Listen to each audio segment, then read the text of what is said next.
దేవుని నామానికి స్తోత్రాలండి. మీ అందరికీ దేవుని నామంలో వందనాలు చెల్లించుకుంటున్నాను. చాలా కాలం తర్వాత మరలా మీ ముందుకు ఈ విధంగా రావడానికి ప్రభు చూపిన కృపను బట్టి ఆయనకి ఎంతో స్తుతులు చెల్లించుకుంటున్నాను. ఈరోజు నేను మాట్లాడబోయే అంశం ఏంటంటే మన బిడ్డల గురించి.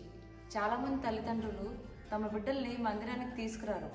ఎందుకంటే వాళ్ళని తీసుకురావడం ఇష్టం లేక కాదు, కానీ వాళ్ళని మందిరానికి తీసుకురావాలంటే వాళ్ళకి భయం. ఎందుకంటే నా బిడ్డలు మందిరానికి వచ్చి ఎక్కడ అల్లరి చేసి మందిరంలో జరుగుతున్న ఆరాధనని డిస్టర్బ్ చేస్తారేమో, వాళ్ళు రావడం వల్ల చర్చ్ ఎన్విరాన్మెంట్ అంతా డిస్టర్బ్ అవుతుందేమో అని భయపడి వాళ్ళ ఇంటి దగ్గరే వదిలేసి వస్తారు.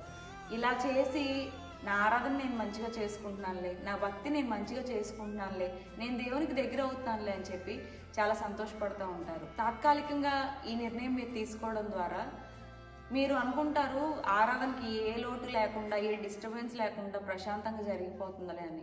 కానీ ఇండైరెక్ట్గా మీరు చేసే పని ఏంటో తెలుసా? మన బిడ్డల్ని మందిరానికి తీసుకురాకుండా మనమే దేవునికి దూరం చేస్తున్నాం వాళ్ళని. ఇలా అంటే మీరు అంటారు, నేను చాలా ట్రై చేశానండి వాళ్ళని క్రమశిక్షణలో పెట్టడానికి, చాలాసార్లు చూశాను, ఎంతకీ నా వల్ల కావట్లేదు, అందుకే ఈ నిర్ణయం తీసుకున్నాను అంటారు.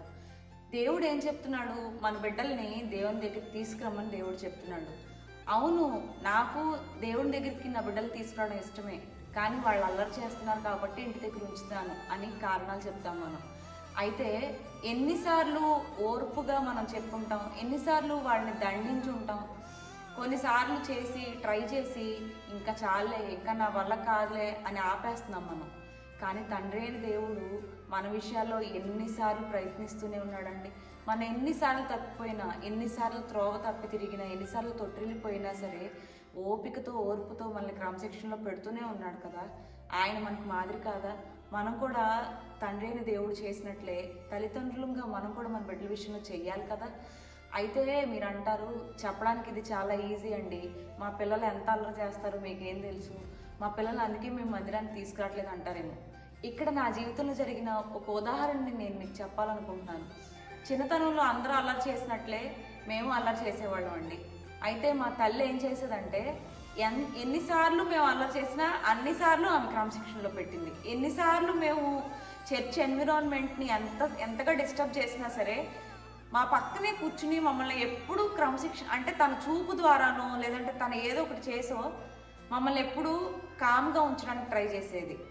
అయితే ఎంతవరకు తను ట్రై చేసిందంటే, మేము అల్లరి మానేసి చర్చ్లో సైలెంట్గా కూర్చుంటాము అని నమ్మకం కుదిరేంత వరకు తను ట్రై చేస్తూనే ఉంది.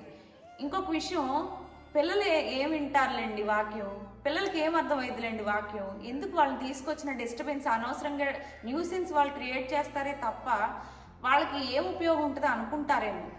అలా మేము అల్లరి చేస్తున్నా సరే మా తల్లి మమ్మల్ని చర్చ్లో కూర్చోబెట్టడం వల్ల కలిగిన ఉపయోగం ఏంటో తెలుసా? మేము ఆడుకుంటా విన్న ఆ వాక్యమే మమ్మల్ని పట్టుకుంది. తెలిసి తెలియక అర్థం కాక విన్న ఆ మాటలే దేవుడు వాటి ద్వారానే మమ్మల్ని ఆయన వైపు ఆకర్షించుకున్నాడు.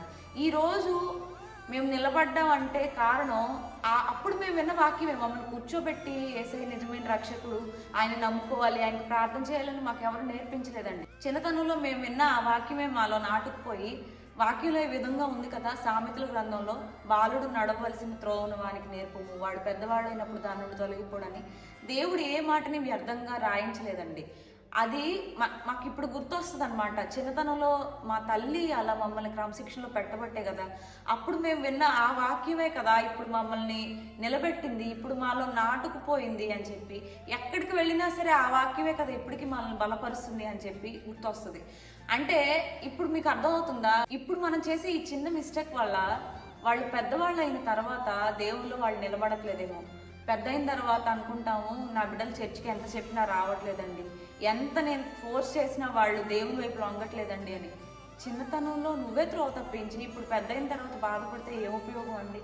అందుకే చెప్తున్నాను, ఇప్పుడే వాళ్ళు మీరు దేవుని సన్నిధికి తీసుకురండి. ఇప్పుడే వాళ్ళు అల్లరి చేసినా సరే కొట్టండి, తిట్టండి, క్రమశిక్షణలో పెట్టడానికి ట్రై చేయండి. బెత్తం వాడకపోతే మన బిడ్డలకి మనమే విరోధులం అవుతామని దేవుని వాక్యం సెలవిస్తుంది కదండి. అందుకే అనవసరమైన వాటి కోసం అల్లరి చేస్తున్నారనో దేనికోసం మనం మన బిడ్డల్ని గద్దిస్తూనే ఉంటాం. చదవట్లేదని గద్దిస్తాము, ఎన్నో విషయాల్లో మనం మన బిడ్డల్ని గద్దిస్తాం. కానీ అవసరమైంది ఆత్మరక్షణ కదా. వాళ్ళ ఆత్మ దేవునికి దూరం అయిపోతే నువ్వు దేవుని మందిరాన్ని తీసుకురాకపోవడం వల్ల వాళ్ళ ఆత్మ దేవుని సన్నిధికి దూరం అయిపోతే, దేవునికి దూరం అయిపోతే దేవుడు నిన్ను లెక్క అడగడా? కాబట్టి ఇక నుండి అయినా వాళ్ళు అల్లరి చేస్తున్నారన్న వంకతోనో, లేదంటే వాళ్ళ వల్ల దేవుని మందిరం డిస్టర్బ్ అవుతుంది, నా ఆరాధన డిస్టర్బ్ అవుతుంది, వాళ్ళకి ఏం అర్థం అవుతుందిలే దేవుని వాక్యం ఇప్పుడు అని సాకులు వెతుక్కుంటూ, లేదంటే కారణాలు చూపిస్తూ నేను ప్రశాంతంగా ఆరాధన చేసుకోవచ్చులే అనుకుని దేవునికి వారిని దూరం చేయొద్దండి. వాళ్ళని ఇప్పటి నుంచి దేవుని సన్నిధికి తీసుకొస్తే ఆ మాటలు వారిని పట్టుకుంటాయి, ఆ మాటలు వారికి అర్థం అవుతాయి. మనం అనుకుంటాం వాళ్ళు ఏం వింటారులే అని. మా జీవితాన్నే నేను ఎగ్జాంపుల్గా చూపిస్తున్నాను. ఏవేవో గొప్పవి చూపించి అర్థం కాకుండా నేను చెప్పాలనుకోవట్లేదు, కానీ మమ్మల్ని మేమే ఎగ్జాంపుల్గా చూపిస్తున్నామండి. ఆ మాటలు మమ్మల్ని పట్టుకుని ఒకరోజు రక్షణ అనుభవంలోనికి నడిపించినాయి. అలా మీ జీవితాల్లో కూడా, మీ బిడ్డల జీవితాల్లో కూడా జరుగుతుంది. దేవుడు మాతో మాట్లాడిన దేవుడు మీ బిడ్డలతో కూడా మాట్లాడతాడు. ఈ కొద్ది మాటలు దేవుడు దీవించును గాక. ఆమేన్.